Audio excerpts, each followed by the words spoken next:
아멘. 우리 함께 신앙 고백합니다. 나는 전능하신 아버지 하나님 천지의 창조주를 믿습니다.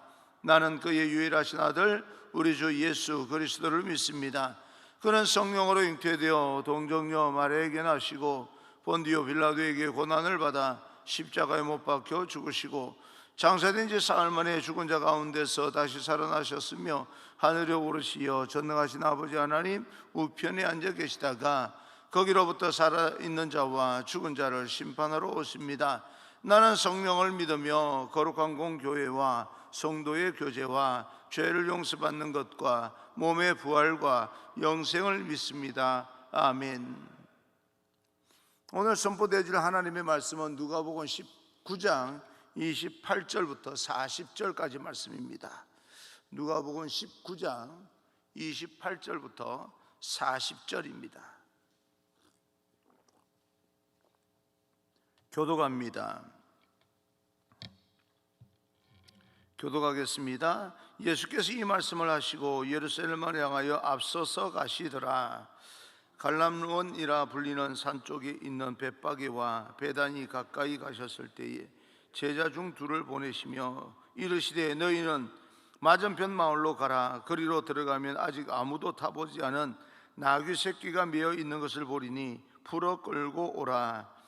만일 누가 너희에게 어찌하여 푸느냐 묻거든 말하기를 주가 쓰시겠다 하라 하시매 보내심을 받은 자들이 가서 그 말씀하신 대로 만난지라.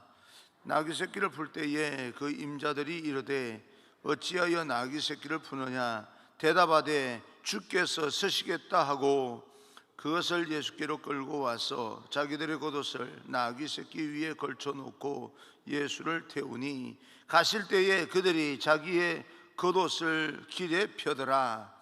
이미 감난산 내리막길에 가까이 오심에 모든 능한 일로 인하여 기뻐하며 큰 소리로 하나님을 찬양하여 이르되 찬송하리로다. 주의 이름으로 오시는 왕이여 하늘에는 평화요 가장 높은 곳에는 영광이로다 하니 무리 중 어떤 바리새인들이 말하되 선생이여 당신의 제자들을 책망하소서 하거늘 같이요 대답하여 이르시되 내가 너희에게 말하노니 만일 이 사람들이 침묵하면 돌들이 소리 지르리라 하시니라. 아멘. 우리 앞뒤 좌우 인사합니다. 축복합니다. 성령 충만 행복하십시오. 인사합니다. 축복합니다. 성령 충만 행복하십시오. 예수님은 마지막 십자가가 기다리고 있는 예루살렘 성을 향하여 올라갑니다. 그곳은 순환과 고난과 멸시가 기다리고 있는 곳입니다. 우리가 생각하는 그런 어떤 행복한 그런 장소가 아니라 정말 고난의 장소 예루살렘으로 올라가고 있습니다. 그러나 주님은 담담하게 그 길을 걸어가셨고 가시는 길에 한 가지 마지막 오늘날로 말하면 이벤트를 준비하십니다. 예수님께서 준비하신 이벤트, 그 예루살렘 입성에 관한 이야기는 믿음의 삶을 살아가는 저와 여러분에게 겸손이 무엇인지, 그리스도의 성품이, 예수님의 성품이 어떤 것인지를 잘 말씀해 주고 있습니다. 오늘도 우리에게 또 그리스도와 함께 그 영적인 예루살렘으로 올라가는 그런 이 예수님께 주시는 이 교훈을 따라서 우리도 함께 예루살렘 성으로 올라갈 수 있는 그런 믿음의 결단이 있기를 간절히 소망합니다. 예루살렘으로 올라가시는 예수 그리스도, 그 왕의 입성에 대한 그런 이야기인데요. 28절입니다. 28절 예수께서 이 말씀을 하시고 예루살렘을 향하여 앞서서 가시더라. 예루살렘을 향하여 앞서서 가시더라. 저는 이 말씀을 생각하면 마지막 십자가를 지러 올라가시는 길인 것을 알기 때문에, 우리는 다 알고 있지 않습니까? 그래서 예루살렘을 향하여 앞서서 가시더라 라고 하는 이 말씀이요, 참 가슴이 먹먹해집니다. 예루살렘은 십자가가 기다리고 있는 그런 도성입니다. 거기에는 저주와 멸시와 고통과 천대가 기다리고 있는 그런 땅입니다. 그런데 그곳에 예수님께서는 주저없이 앞서서 가시더라. 그렇게 가시고 있습니다. 우리를 위하여서 가시는 그런 구원의 길은요, 예수님께서 언제나 항상 앞서서 가시는 길입니다. 우리가 주님을 사랑하기 전에 주님께서 우리를 먼저 사랑해 주신 겁니다. 우리가 주님에 대한 헌신하고 충성하기 전에 하나님이 먼저 우리를 위해서 아낌없이 다 내어놓으셨습니다. 앞서 가시는 사랑, 그분이 예루살렘 성으로 향한 왕의 마음입니다. 왕의 입성을 위해서 주님은 한 가지 말씀드렸듯이 이벤트를 행하시는데, 예루살렘 성으로 들어가기 전에 벳박에 베다니 마을에 이르렀을 때에 주님은 거기 건너편에 있는 나귀 새끼를 끌고 오너라 라고 말씀합니다. 29절 30절입니다. 갈람원이라고 불리는 산 쪽에 있는 벳박에와 베다니에 가까이 가셨을 때에 제자 중 둘을 보내시며 이르시되 너희는 맞은편 마을로 가라. 거리로 들어가면 아직 아무도 타보지 않은 나귀 새끼가 메어 있는 것을 보리니 풀어 끌고 오라. 나귀 새끼 한 마리를 풀어서 끌고 오라. 내가 왕으로 입성을 하게 된다면 좀 정말 멋있는 말을 타고 들어갈 것입니다. 보통 왕들의 말은 멋이 있지 않습니까? 그러나 그분은 아직도 단 한 번도 그 누구도 태워본 적이 없는 어린 나귀 새끼를 왕의 입성을 위해서 준비하라라고 말씀합니다. 어린 나귀는 다윗 왕가를 상징하는 짐승입니다. 그리고 어린 나귀는 겸손을 의미합니다. 아무도 타보지 않는 그런 어떤 나귀는 순수하고 순전함을 의미합니다. 우리 주님의 입성은, 예루살렘 성 입성은 그렇게 이루어지고 있습니다. 나귀 새끼를 탔다라고 하는 것은 두 가지 의미를 살펴볼 수가 있는데요, 첫째로는 겸손을 의미합니다. 그리고 두 번째로는 스가랴 9장 9절에 있는 예언의 말씀을 성취하는 것을 의미합니다. 스가랴 9장 9절, 시온에 따라 크게 기뻐할지어다, 예루살렘에 따라 즐거이 부를지어다. 보라, 내 왕이 내게 임하시나니 그는 공의로우시며 구원을 베푸시며 겸손하여서 나귀를 타시나니 나귀의 작은 것 곧 나귀 새끼니라. 주님의 삶은 언제나 구약의 그 예언된 말씀의 성취로 이 땅에 오신 겁니다. 그분은 얼마든지 12군데가 더 되는 천사를 동원하여서 멋있게 들어갈 수 있는 분이셨지만, 예언된 말씀의 성취를 위해서는 십자가를 지셔야만 했고, 철저히 낮아지셔야만 했고, 끔찍한 그런 고통을, 고난을, 순환을, 모욕을 감내하셔야 했습니다. 그 모든 고통과 순환과 멸시를 거절하지 않으시는 사랑, 우리를 위해서 그 모든 것을 또 감내하는 사랑, 그분의 헌신과 희생이야말로 이 땅의 예언이 성취되는 그런 방법입니다. 주님은 철저하게 낮아지신 거죠. 겸손입니다. 그 주님에 비하면 우리는 얼마나 자신을 높이기를 원합니까? 어느새 우리는 나를 알아주지 않으면 서운하고, 어느새 내가 사람들의 이야기의 중심이 되어야 하고, 사람들의 화제 속에 끼었을 때 내 말은 언제나 사람들에게 큰 영향력을 끼쳐야 하는 그런 마음이 바로 우리들의 마음 아닙니까? 그러다 보니까 우리 자신은 다른 사람들보다 더 우월하다는 생각을 가져야 할 뿐만 아니라, 우리가 높아지는 것이 신의 수준으로 갈 때까지 그 인간의 교만은 멈춰지지가 않습니다. 교만은 인류가 첫 번째 넘어진 죄 중에 하나입니다. 교만에서 넘어진 거예요. 교만은 우리 모두에게 자유로울 수 없는 죄 중에 하나입니다. 아담과 하와가 실질적으로, 외형적으로는 사실 선악과를 먹어서 에덴 동산에서 쫓겨난 건 맞지만, 그러나 그 중심에는 이미요 마귀에게 의해서, 뱀에 의해서 너도 하나님같이 될 수 있다라고 하는 교만 때문에, 나도 하나님같이 되고 싶다라고 하는 그 교만 때문에 쫓겨난 거 아니겠습니까? 그 교만이 인간 삶 가운데서 자유로울 사람이 단 한 사람도 없고, 그 교만 때문에 우리는 넘어지기가 일쑤고, 나는 자신만만해 할 수 있는 인생이 없습니다. 우리는 항상 예수님이 필요하고 예수님의 도움이 필요한 존재들입니다. 그래서 우리 모두는 그 교만에서 자유로울 수 있는 사람이 단 한 사람도 없다라고 생각하고 항상 하나님 앞에 무릎을 꿇어야 됩니다. 그리스도께서는 겸손한 왕으로, 왕이셨는데 겸손해 하셨습니다. 어려운 거죠. 가난한 사람이 겸손할 수 있습니다. 없으니까. 그러나 왕이 겸손한다는 것은 이건 쉬운 일이 아닙니다. 철저히 낮추셨는데 사실은 알고 보면 이보다 더 뛰어난 왕이 있습니까? 모든 우주 만물이 그 앞에서 무릎을 꿇어야 될 왕입니다. 이 어울리지 않는 모순이 나귀 새끼 등에서 묘한 그 조화를 이루고 있습니다.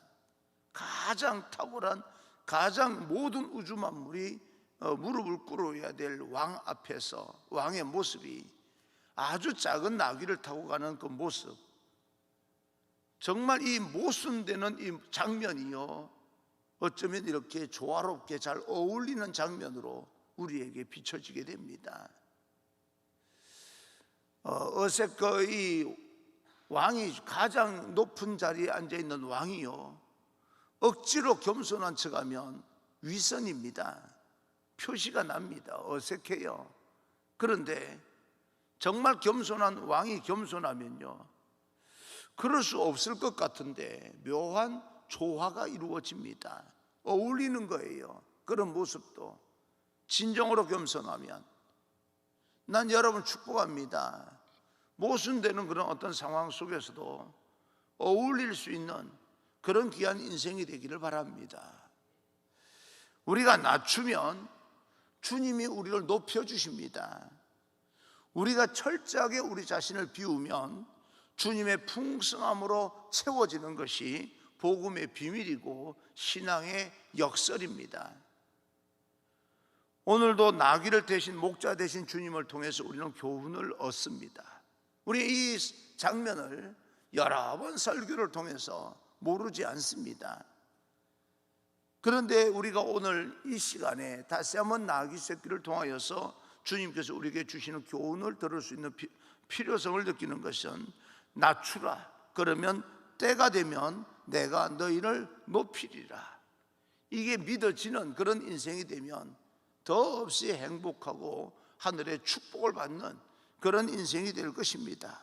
그 겸손의 길을 따라 조심스럽지만 한 걸음씩 저와 여러분이 그 나귀 새끼를 타고 올라가는 주님의 길을 본받아 담담하게 나아갈 수 있는 그런 믿음의 용기가 여러분에게 다시 회복되어지기를 주님 이름으로 축원합니다.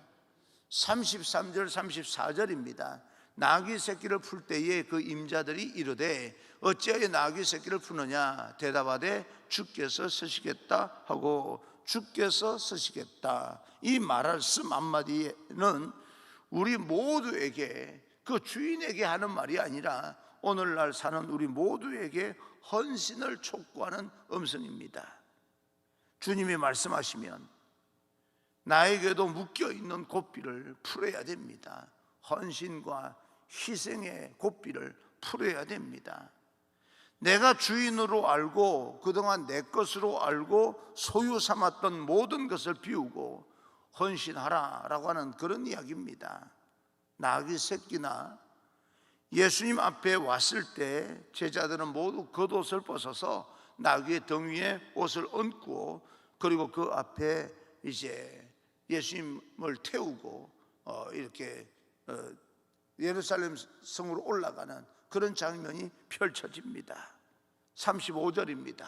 35절, 그것을 예수께로 끌고 와서 자기들의 겉옷을 나귀 새끼 위에 걸쳐놓고 예수를 태우니, 이 조촐한 왕의 대관식을 보면 주님은 왕으로서 겸손하게 예루살렘 성을 향해 나가지만 왕으로 영접하는 자, 그들에게는 참된 은혜와 또 하나님에 대한 감격이 있는 것입니다.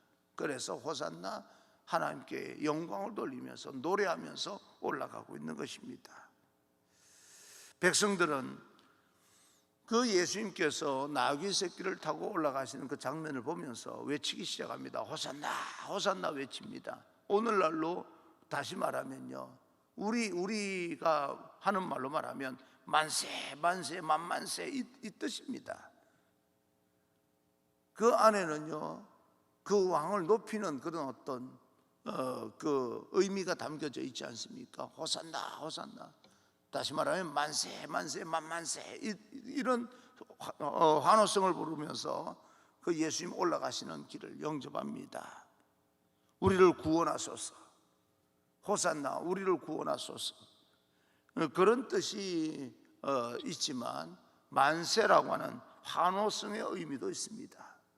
여러분, 역사 드라마를 보게 되면 왕이 이렇게 있을 때에 신하들이 만세, 만세, 만만세 하는 걸 보지 않습니까?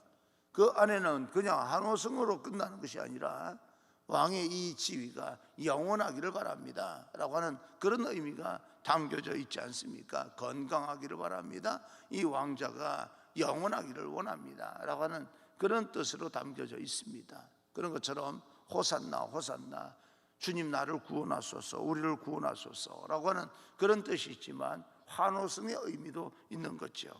예수님께서 이 땅에 오셔서 우리 마음의 왕으로 오시고 싶어서 나의 마음에 노크를 하실 때 내 인생의 겉옷을 펴고 그동안 나를 장식해서 나를 가리고 있던, 나를 위장하고 있던 그 모든 겉옷을 벗어서 펴서 그분의 가는 길에 이렇게 펴드리면 그분은 그것을 밟고 우리 마음 중심으로 오셔서 우리의 마음의 주인이 되시는 겁니다. 예수님이 우리의 주인이 되실 때 우리 이 땅에서 두려워할 것이 없는, 세상이 이기지 못하는 그런 귀한 존재가 되는 것입니다. 그러므로 주님을 왕으로 모시기를 원하는 사람들은 먼저 겉옷을 벗어 던져버려야 됩니다. 위선과 또 교만과 또 여러 가지 우리를 가리고 있는 모든 것들을 다 벗어서 주님 앞에, 주님 가는 그 걸음 발에 우리가 펼쳐 놓아야 됩니다. 왕의 대관식은 어떤 준비보다도 먼저 나의 겉옷을 벗어서 펴는 그런 준비를 먼저 해야 됩니다. 우리 주님께서 우리의 심령, 우리 마음에 들어오는 방법이 그런 방법입니다.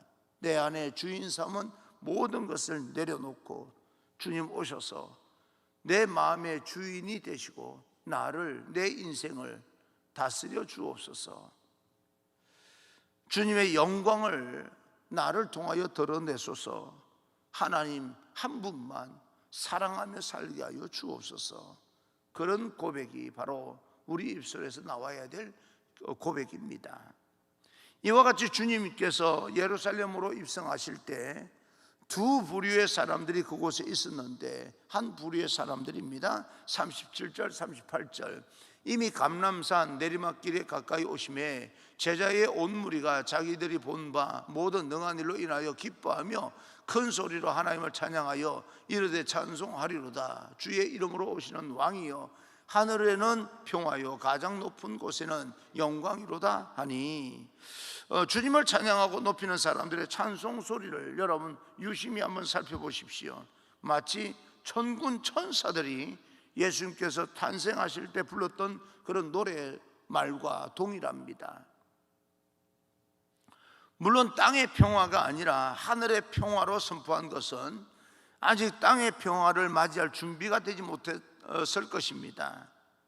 이와 같이 노래소리를 통하여서 진정한 왕이신 그분을 영접하고 있는 것입니다.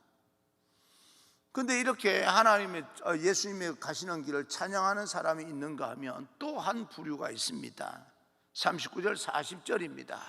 무리 중 어떤 바리새인들이 말하되 선생이여 당신의 제자들을 책망하소서 하거늘 대답하여 이르시되 내가 너희를 말하노니 만일 이 사람들이 침묵하면 돌들이 소리 지르리라 하시니라. 만약 저들이 왕이신 하나님을 제대로 노래하지 않으면 생명이 없어 보이는 돌들이 오히려 소리를 지르게 될 것이다. 사랑하는 성도 여러분, 우리가 주님을 찬양하지 아니하고 우리가 주님을 높여드리지 아니하고 주님을 밀쳐버리고 주님을 떠나버리면 이 세상의 무생물들로 통하여서 소리를 지르게 하실 수 있는 하나님이십니다.